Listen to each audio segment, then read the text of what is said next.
میں تو عدلیہ سے اپنے کہتا ہوں کہ خدا کے واسطے اس ملک پہ رحم کریں. صحافی کہہ رہے ہیں جی وہ مجرم باہر لندن میں، اس سے جی تقریر کرنے کا موقع دے. صحافی کہہ رہے ہیں، سینئر صحافی، تو پھر جیل بھی کھول دیں. مجھے یہ بتائیں جیلوں میں وہ بیچارے غریبوں کا کیا قصور ہے؟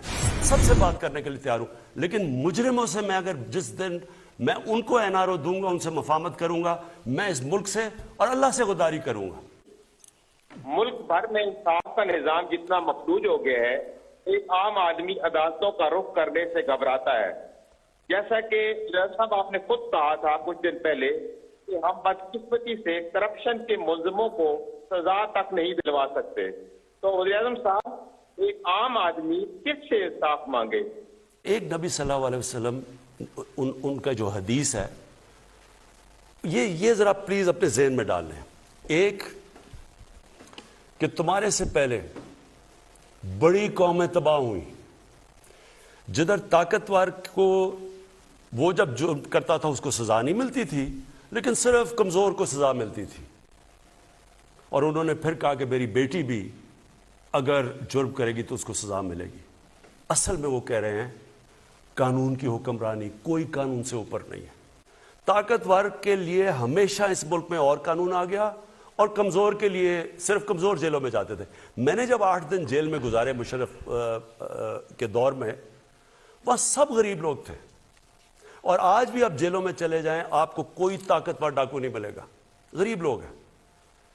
اس کے لیے سب سے پہلے ایک چیز سمجھیں، معاشرہ اس کا مقابلہ کرتا ہے. معاشرہ بدی کو خود کرش کرتا ہے. معاشرہ ایک سگنل دیتا ہے کہ ہم یا مجرموں کو، کرپٹ لوگوں کو کوئی جگہ نہیں ہے اس معاشرے کے اندر. اس سے لوگوں کے اندر خوف آتا ہے، کرائم کرتے ہوئے لوگ ڈرتے ہیں. اگر آپ مجرموں کو، ایک آدمی ہے جھوٹ بول کے عدالت اس کو مجرم قرار دیتی ہے، اربوں روپے کی پراپرٹیز لندن، پہلے اپنے بچے باہر بھگا دیے. کہیں سنا دنیا کے اندر کہ 3 دفعہ پرائم منسٹر کے بچے باہر بٹھا دیے اور اربوں روپے کی پراپرٹیز پہ رہ رہے ہیں، اور وہ کہتے ہیں جی اس سے پوچھو، وہ کہتے ہیں جی مجھے نہیں پتا میرے بچے باہر چلے گئے. دوسرا جو اپوزیشن لیڈر ہے اس نے اپنے بیٹے کو باہر بھجوا دیا ہے، اپنے داماد کو باہر، اور اس کا داماد اور ان کے بیٹے ان کے نون لیگ کے دور میں باہر بھاگے تھے اور اسحاق ڈار باہر بھاگا تھا. ہمارے دور میں نہیں بھاگے تھے. کس چیز سے ڈر رہے تھے؟ میرے اوپر انہوں نے الزام لگایا، میں نے عدالت پہ کھڑے ہو کے 8 مہینے ایک چیز جواب دی، میں تو باہر نہیں بھاگا. یہ کیوں باہر بھاگے ہوئے ہیں؟ اب جب یہ باہر بھاگے ہوئے ہیں اور ہم ان کو معاشرہ ایسے ٹریٹ کر رہا ہے کہ یہ جیسے کوئی بڑے پولیٹیشین ہے، یہ کوئی بہت بڑا کوئی ڈیموکریٹ ہے. اگر معاشرہ ان کو سگنل یہ دے گا کہ اس میں کوئی برائی نہیں ہے، تو چوری میں پھر کیا برائی ہے؟ پھر اگلی بات کریں، میں کام کیوں کروں، میں کیوں محنت کروں، پڑھائی کروں، محنت کروں، صبح سے 8-9 گھنٹے کام کروں، محنت کر کے پیسے کماؤں، اور دوسرا آدمی قبضہ کر کے کسی کا گھر، کسی کی زمین، طاقتور اربوں پتی بن جائے. کبھی آپ نے سنا ہے امریکہ کے اندر کوئی قبضہ گروپ؟ کبھی انگلینڈ میں قبضہ گروپ سنا ہے؟ کبھی یورپ میں سنا ہے قبضہ گروپ؟ قبضہ گروپ کیا ہے؟ طاقتور کمزور کے اوپر، بیچاری بیوہ ہوتی ہے اس کے قبضہ کر لیا، کمزوروں کے اوپر قبضے کر لیتے ہیں. تو یہ قانون کی بالادستی نہ ہونے سے ہے. مجھے کہتے ہیں جی شہباز شریف آپ اس سے اپوزیشن لیڈر ہے جناب، آپ اس سے ملتے نہیں ہیں، ہاتھ نہیں ملاتے، اس سے بیٹھتے نہیں ہیں. میں اس کو اپوزیشن لیڈر نہیں سمجھتا، میں اس کو قوم کا مجرم سمجھتا ہوں. اپوزیشن لیڈر کا بہت بڑا رتبہ ہوتا ہے ایک ملک میں. 1.5-2 گھنٹے کی یہ تقریریں کرتا ہے پارلیمنٹ میں کھڑے ہو کے. تقریر نہیں ہوتی، زیادہ تر جاب اپلیکیشن ہوتا ہے، لیکن 1.5 گھنٹہ لیتا ہے وہاں. ابھی تک یہ نہیں جواب دے سکا کہ جو اس کے بیٹے کا رمضان شوگر مل ہے، ایک نام اس کا کیا نام تھا اس کا؟ مقصود چپڑاسی. مقصود چپڑاسی، ایک چپڑاسی کے اکاؤنٹ میں 400 کروڑ روپیہ کیسے آ گیا؟ 1600 کروڑ روپیہ، 16 ارب روپیہ نوکروں کے نام پہ کیسے آ گیا؟ جب وہ جی انتقامی کارروائی ہو گئی، کبھی ایڈجرنمنٹ لے لیتے ہیں. میں تو عدلیہ سے اپنے کہتا ہوں کہ خدا کے واسطے اس ملک پہ رحم کریں، ڈے ٹو ڈے ہیئرنگ کر کے اس کا مسئلہ حل کریں.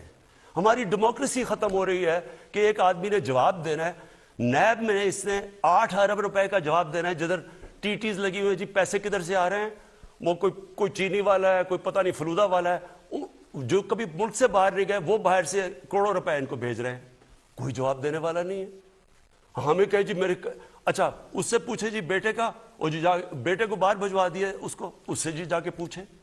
یہ کون سی جمہوریت میں ہوتا ہے؟ یہ کون سے مہذب معاشرے میں ایسے ہوتا ہے؟ اور مجھے کہتے ہیں جی اس کو اپوزیشن لیڈر عمران خان ملتا نہیں ہے. میں اگر اس کو ملتا ہوں تو میں اس کا مطلب کہ جرم میں کوئی بری چیز ہی نہیں ہے, میں اپنے معاشرے کو زیادہ نقصان پہنچا رہا ہوں. اگر معاشرے کے اندر آپ نے تباہ کرنا ہے تو ایٹم بم سے نہیں تباہ ہوتا, آپ اس کی اخلاقیات ختم کر دیں. نبی صلی اللہ علیہ وسلم نے واضح کر دیا ہے, تمہارے سے پہلے بڑی قومیں تباہ ہوئی, جدھر طاقتور چور کو آپ کچھ نہ کریں اور چھوٹے چھوٹے چوروں کو بیچاروں کو جیلوں میں ڈال دیں. اس لیے میری قوم کو دو چیزیں میں کہنا چاہتا ہوں. آپ نے اگر دیکھنے ہیں کہ خوشحال معاشرے, میں نے ساری زندگی ساری دنیا میں ٹریول کیا کرکٹ کی وجہ سے, میں نے دنیا کے نظام دیکھے ہوئے ہیں. سوئٹزرلینڈ کچھ نہیں ہے وہاں سوائے گائے بھینسیں اور پہاڑ ہیں, گائے بھینسیں نہیں گائے اور پہاڑ ہیں. سب سے خوشحال علاقہ دنیا کے اندر. آپ کیوں ہیں خوشحال؟ ورلڈ بینک کا ایک انڈیکس ہے جس کو کہتے ہیں رول آف لا انڈیکس, یعنی کدھر قانون انصاف سب سے زیادہ ہے. سوئٹزرلینڈ میں تقریباً 100% ہے. مسلمان ملکوں کسی کا 7% ہے, کسی کا 8% ہے, کسی کا 15% ہے. ہم جو اس عظیم شخصیت کے امتی ہیں, ہم امتی کا یہ حال ہے کہ ہم انصاف نہیں قائم کر سکتے. اور انہوں نے جس عظیم شخص نے کہا ہوا کہ تمہاری قوم برباد ہو جائے گی اگر طاقتور کو نہیں تم پکڑو گے, اور وہ ملک جو نبی صلی اللہ علیہ وسلم کے امتی نہیں ہے لیکن وہ ان کی سنت پہ چلتے ہیں, اور وہ رحمت العالمین ہیں, سب انسانوں کے لیے وہ پیغام لے کے آئے تھے. تو اس کا مطلب کہ جو بھی انسان انسانی معاشرہ ان کے پیغام پہ چلے گا, وہ اس کو فائدہ, اللہ کی برکت آئے گی اس پہ. جو بھی آج آپ دنیا میں اٹھا کے دیکھ لیں جو امیر ملک ہیں, ان ساروں کے اندر آپ یہ دیکھیں گے کہ وہاں قانون کی بالادستی ہے. وہاں بڑے بڑے ڈاکوؤں کو اس طرح پھول نہیں پھینکا کرتے ان کے اوپر. صحافی کہہ رہے ہیں جی وہ مجرم باہر لندن میں, اس سے جی تقریر کرنے کا موقع دے. صحافی کہہ رہے ہیں, سینئر صحافی, تو پھر جیل بھی کھول دیں. مجھے یہ بتائیں جیلوں میں وہ بیچارے غریبوں کا کیا قصور ہے؟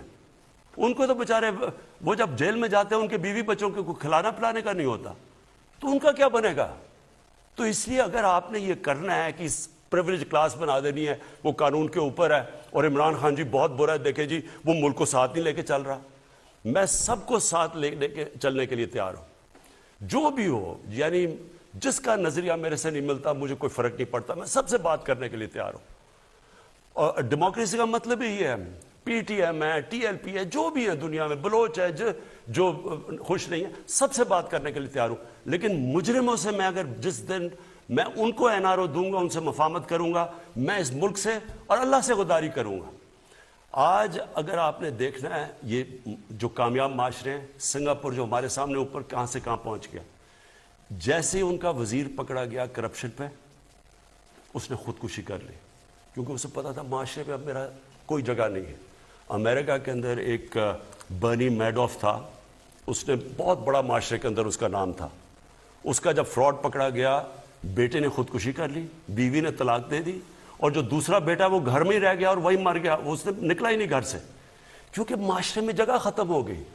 ہم جب تک, میں تو اپنی پوری کوشش کروں گا, لیکن میں اپنی قوم کو پیغام دیتا ہوں, جب تک آپ عشق تو کرتے ہیں نبی صلی اللہ علیہ وسلم سے, جب تک ان کے راستے پہ نہیں چلیں گے, انہوں نے جو احکامات دیے وہ ان پہ نہیں کھڑے ہوں گے, یہ نہ سمجھے کہ صرف عمران خان آ کے کچھ جادو کا ڈنڈا ہلائے گا اور سارا ملک ٹھیک ہو جائے گا. یہ ہم نے مل کے جدوجہد کرنی ہے.